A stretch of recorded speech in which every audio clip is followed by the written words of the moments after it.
Hello, students, and sorry that we have to meet under these circumstances like this, but I want to make sure that you guys are as comfortable as you can with the remaining lessons. As you know, we are putting everything online. So if you need anything, please contact me because I'm trying to make sure that the rest of your instruction is less anxiety as possible. So already the beginning of the semester, or for the first half of the semester, we talked about descriptive methods of statistics. Now, I said we were preparing to get to this part, which is the main part, and that is inferential statistics, how we infer different information back to the population of research that you might have been conducting and wanting to know the answer to. So what my instruction today is going to be on hypothesis testing. I'm going to go over hypothesis testing, and the two that we're going to focus on is Z-test and the T-test. And I'm going to start with the hypothesis test for Z because it is the most easiest test that you can perform. And before I even do that, I just want to state, what is hypothesis test? So in your book on page 204, so make sure you have your book in front of you as you're going through this lesson. But a hypothesis test is a statistical method that uses sample data to evaluate a hypothesis about a population. So once again, a lot of people have opinions, but to back it up with evidence, a lot of times we will have to have something that says, okay, I can prove that this is going on, or at least I have some kind of measure that I can show you that says, hey, look, this happened. That's what a hypothesis testing is. You're going to hypothesize about something. For instance, I told you guys that the IQ test, the average intelligence score, is 100. So that's something that's known out there in the population. But if all of a sudden someone came around with a pill and said, this is supposed to improve intelligence, how would I know? I can't just state it. I'm going to have to show something to prove. So I'm going to make a prediction that this pill is going to improve people's intelligence. And so once I make that statement, now I have to put some kind of process in order so that I can show you or tell you, hey, look, this is some kind of evidence to show you here. There was some significance to this pill I was talking about. So the first thing for hypothesis testing that I want to talk about is generally when we use hypothesis testing, we have a variation of different tests. We have something called the Z-test. We have something called the T-test. We have T-test for independent, T-test for related samples. And then we go on to more involved testing, which is the ANOVA. For this semester, and because of all that's going on, we're only going to concentrate once again on the Z-test and the T-test. Okay? So starting off with the Z-test. Remember this for quiz purposes.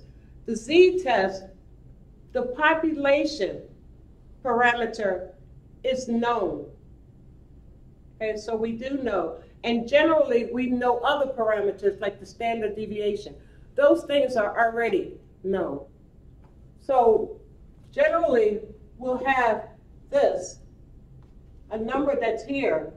So what we're saying is, if this pill is to increase intelligence, what we don't know is if the pill is going to have the same average that the population already have. And we're saying that the pill is going to make a difference.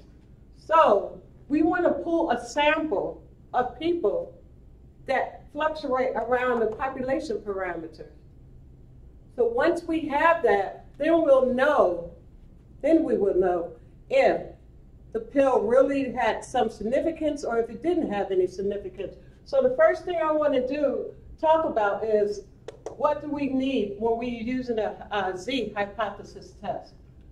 If we are using a Z hypothesis test, the very first thing you want to do is you're going to state the null.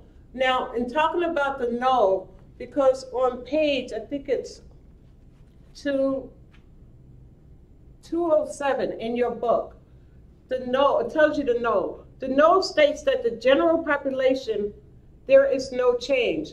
So for hypothesis testing, we always center everything around the null. The null says nothing's going to happen, nothing's going to change. So the very first statement you're going to make is always going to be, if your research is about this pill is supposed to change intelligence, then the null is going to say the pill will not change intelligence. And your alternative statement is always going to be what your research is about. The pill will have some change to intelligence, or make some change to intelligence. Okay, so remember, you always have to state the null in words, and the null is always going to be the opposite of what you're stating is going to happen. Because once again, if you could prove something isn't going to happen, it makes it stronger than just saying something will happen. Okay, so the very first thing is you're going to state the null in words, and we'll go through an exercise while I'm giving this lecture. But you're going to state the null in words, and then you're going to state the null in symbols. And when you state the null in symbols, you'll get to see that when we once again go through the exercise. And then you're going to set an alpha, and the alpha says, what is the probability of me picking a sample that is already in those outliers? What is the probability that they are, if I'm talking about a pill that's increasing intelligence, and I happen to pick a sample where their intelligence was already super high, what is the possibility of me what is the possibility of me picking a sample that would have a number of people that already are up there? So I have to do something so that I can set my sampling margin of error. If these are outliers, I'm going to have to give myself some confidence to say 95% of the time, or 99% of the time, or 99.9% of the time, my prediction will be right. So that's what alpha is. Your alpha is your level of significance. How strong are you in believing, in predicting, and hypothesizing that this particular independent variable is going to have that effect? So the first thing you do, second thing you do is going to locate your critical region. Okay, so generally alphas are set at 0.05, 0.01, 0.001. Because we are using a z-test, we generally will use our probability table that I gave you guys earlier in the semester. So, but instead of you looking it up, I've already given you the numbers. So if you're looking at this video, you'll see what the numbers are. The alpha levels that are generally used in research are alpha 0.05, 0.01, and 0.001. And if we're using a z-test, then when you look up 0.05, 0.01, 0.001, you are going to find the numbers, the z-scores that correspond to that alpha level. For a two-tail, please remember this, a two-tail is split in half. So if we're going to split it in half, 0.05 would now become 0.025. And if you look that up for a z-test with alpha of 0.05, that's two-tail, you have to split it in half. So the z-score that we are going to compute is plus or minus 1.96. The z-score we are going to compute for alpha 0.01 two-tail is going to be plus or minus 2.58. And the z-score we are going to compute for alpha 0.001 is z-score equals plus or minus 3.30. Now these are the scores you are going to have a number that's higher for any significance to occur. So I just wanted to make sure I got that out the way. This is for two-tail. But if it's not two-tail, it's just one-tail, two-tail is always going to say there's going to be no difference or no change. It's not going to say it's going to increase or decrease, because it's not going to give you a direction. It's just going to say no change. And if it's saying no change, that means the change can occur to the left or to the right, which means That's why we're splitting it in half. If it's a one tail, it's going to give you a direction. I might say that this pill will increase intelligence. So that would make that one tail, because I'm already saying a direction.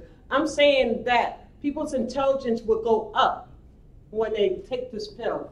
If you are using a one tail, alpha level is 1.64.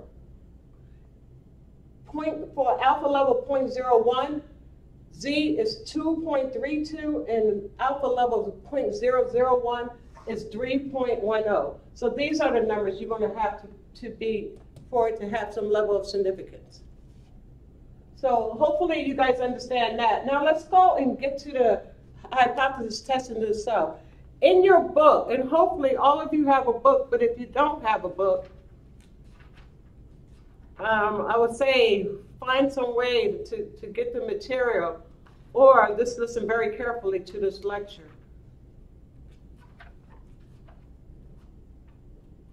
So on page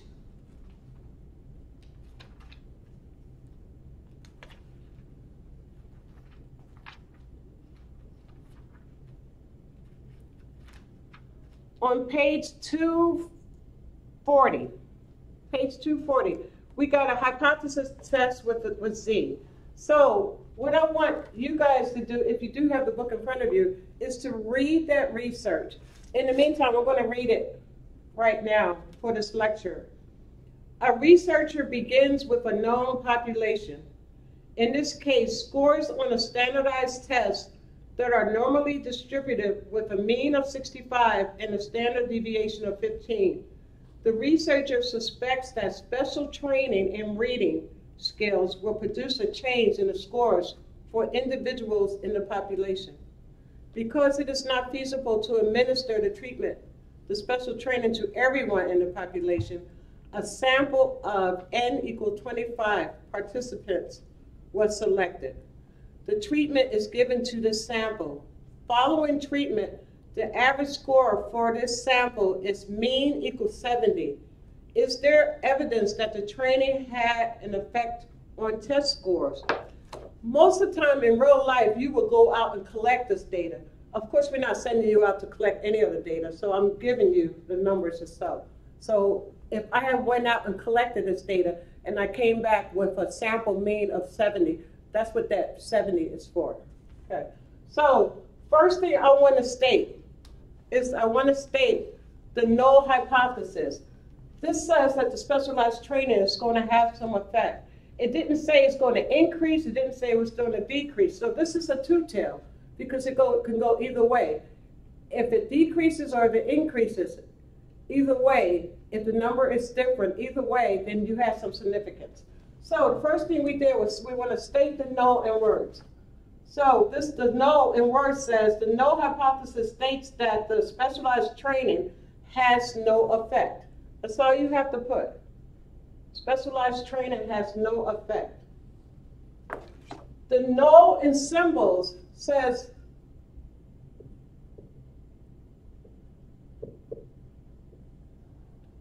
the mean in the population was already 65.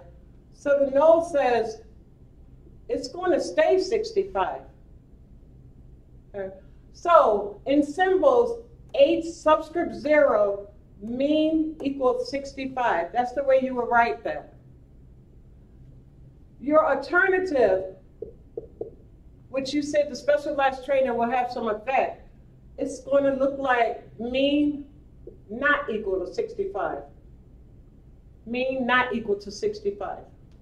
So that's the way that is written. Okay? So you have your null in words, and then you have your null in symbols. And null in symbols is H subscript 0, the mean equal, and whatever the mean in the population is.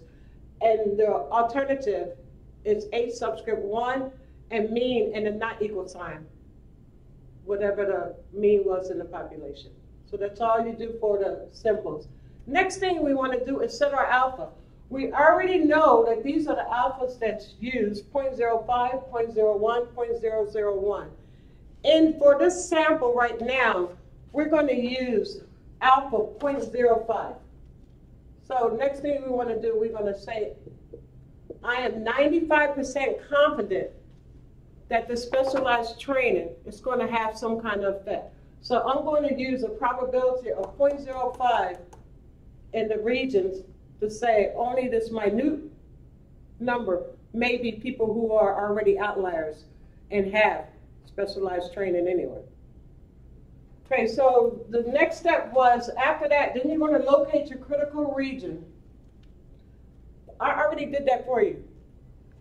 Since we set 0.05 and it's two-tailed, remember we have to split it in half, then the z that we are setting is z is plus or minus 1.96. So in this case, z is plus or minus 1.96 because we have an alpha level two-tailed. The next part that you're going to do is we're going to compute the hypothesis test. And the way to compute the hypothesis test is something that you already are familiar with, that you worked on in the previous problems, particularly in chapter 6 and 7. And that is, we're going to do the analysis. And how do we do the analysis? Is that we have to have some kind of hypothesis test that's going to prove this or not. And in this case, the measure we're going to use is our z-score formula. Z equals m minus mu over standard error of the mean.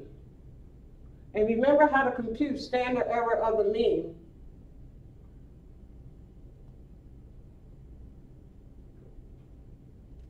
Remember? So it's standard deviation over the square root of n. That's how you compute standard error of the mean. After you put the figures in this particular formula, and in this case, it was 70 minus 65 over 3, which is 5 over 3, and it equaled 1.67. 1.67.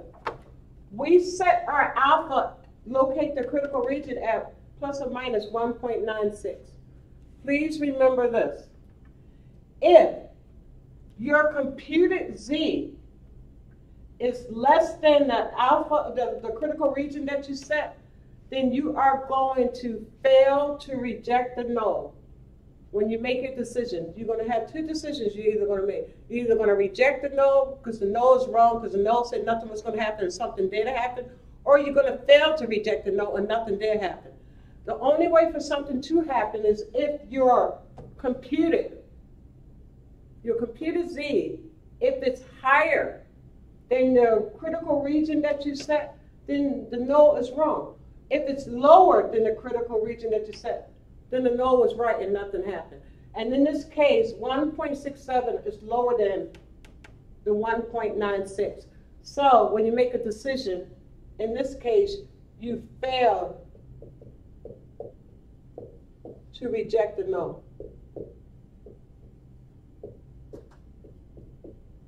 And then after you make your decision, then you state your conclusion. And your conclusion should always have your dependent and independent variable in this case. And in this case, specialized training was the independent variable. And we were talking about test scores being the dependent variable. So state the conclusion. So specialized training had no effect on test score. That's your conclusion. So hopefully the steps that I just went through, you all kind of understand that. But once again, go to your book and read up on everything that I just spoke about, particularly for a z-test. And I want you to truly understand that when you use a z-test, all of the parameters are known. That is not the case for the next test that I'm about to talk about, and that is the t-test.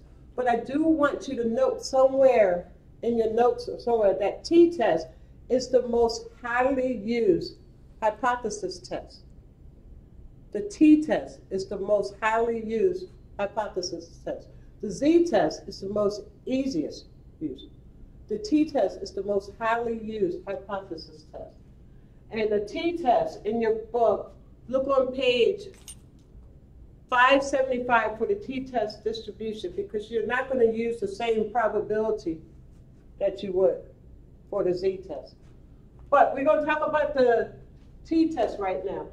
Here, the parameters are unknown. And here, when you're making your prediction, that's unknown. So most of the time when we're doing research, sometimes the population mean and population standard deviation are already out there and already known. When you're doing research, most of the time it's not known. That's the reason why you're doing the research. So you don't have anything really to compare it to. So you're going to have to use a sample and infer that sample right back around to the general population. So what we do there is we can't use a z because the parameters are known. So for a t-test, remember, you might know the population mean, but you won't know the population standard deviation. So I'm going to walk you through the steps for a t-test.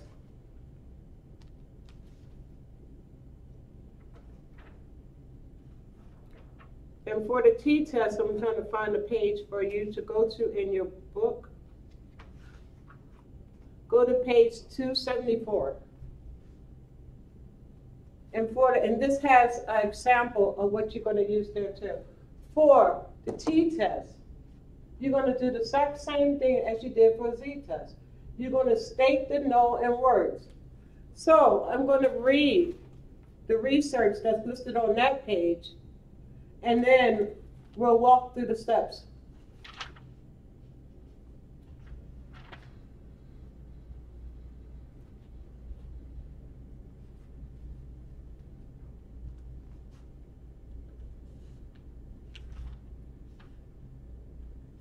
So, a psychologist has prepared an optimum test that is administered yearly to graduating college seniors. The test measures how each graduating class feels about its future. The higher the score, the more optimistic the class. Last year's class had a mean score of 15. A sample of n equal 9 seniors from this year's class was selected and tested.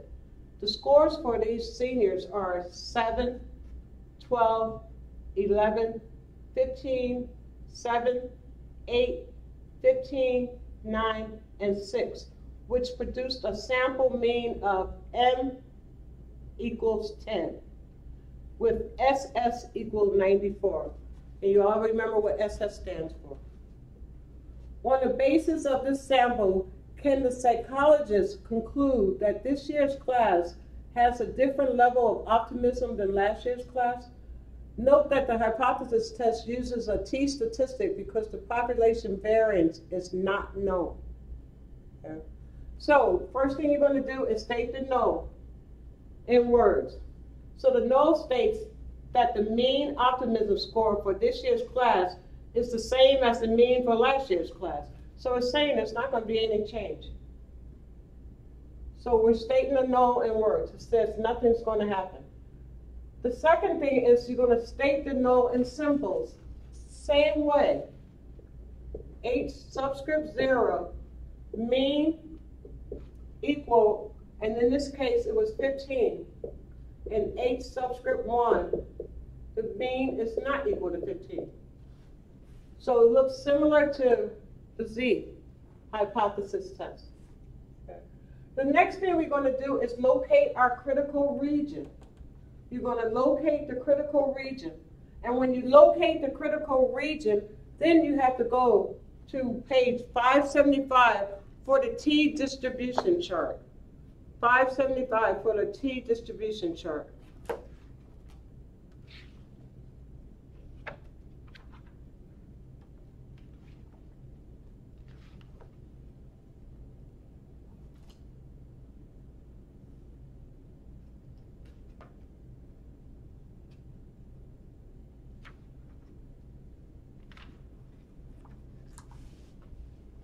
And on this chart, it looks like this, that you can find in your book. And I might attach a copy into Canvas for you so that you can have this chart. But it looks like this.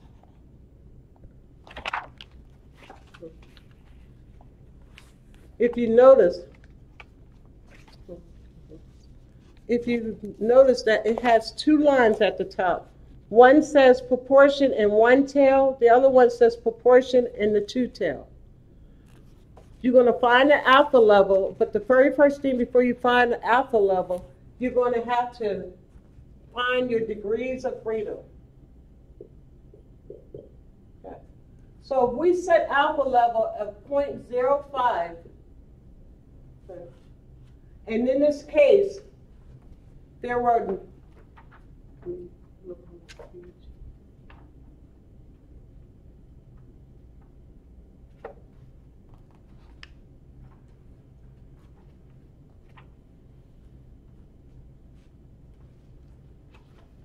there were 15 students. You remember how to find degrees of freedom? N minus 1. So what you're going to do for the t-test is 15 minus 1 gives you 14. You're going to look up 14 under the DF, and then you're going to find the number that you reached to state it. We're going to use alpha 0.05. And if you look under one tail or two tail, and in this case, this is going to be a two-tail test. So you look under two tail for alpha level 0.05, and then you go over for the degrees of freedom, 14. And the number that corresponds is the number that you're going to set for your critical region. Okay, does that make sense? Does that make sense?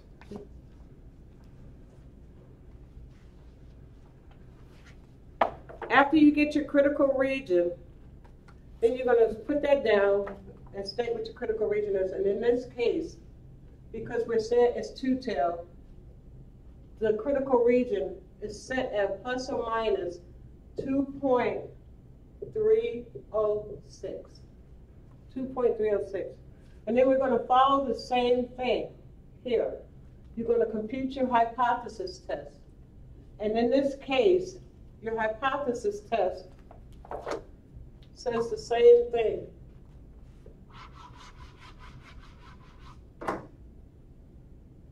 M minus mu over sample standard error of the mean. So M minus mu over sample standard error of the mean. And once again, you know how to compute SM. So in this case, we're going to have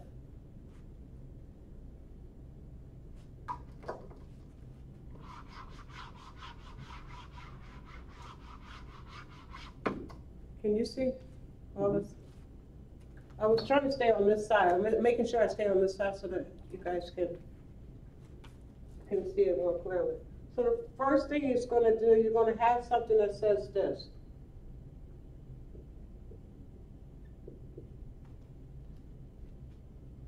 And in this case, that was 94 over 8. How to calculate SM is the square root, which in this case was 11.75 over 9, and it gave you 1.14.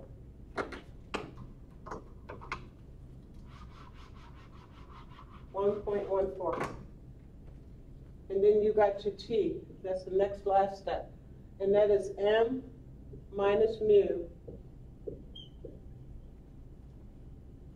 over sample standard error. So if you follow these steps with the numbers that's already listed here, you can't go wrong. You follow it step by step by step. And in the end, when we calculated this came out to be 10 minus 15 over 1.14.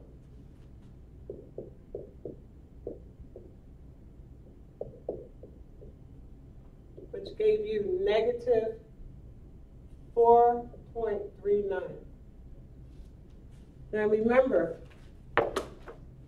just like for the z-test, if your T is higher than the critical region that you set, and the critical region was 2.3, Remember, our critical region was plus or minus 2.306.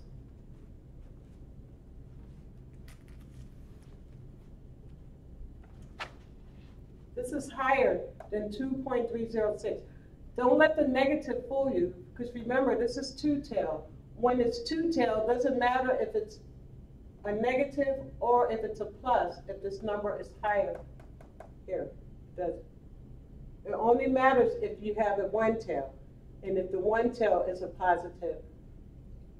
But in this case, we said this is two-tailed, so it doesn't matter which side. And 4.39 is higher than 2.306. So now we're going to make a decision, and in this case, we are going to reject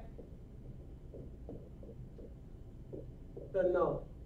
The no was wrong. This time, this was higher, so the no was wrong. In our conclusion, when we state our conclusion, we're going to say that optimism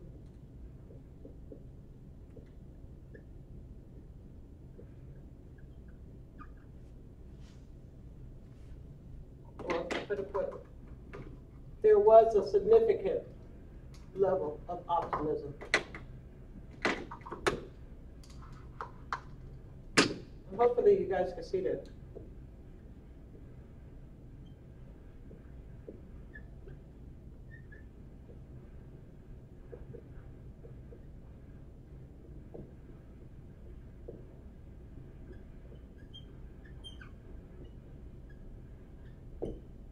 There was a significant level of optimism.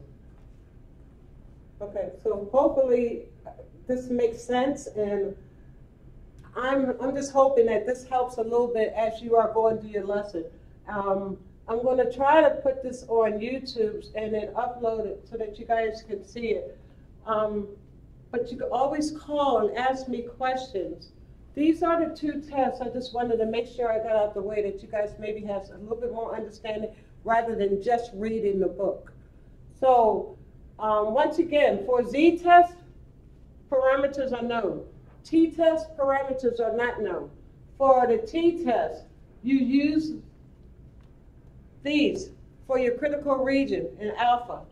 For T-test, you use the same alphas, 0.05, 0.01, 0.001.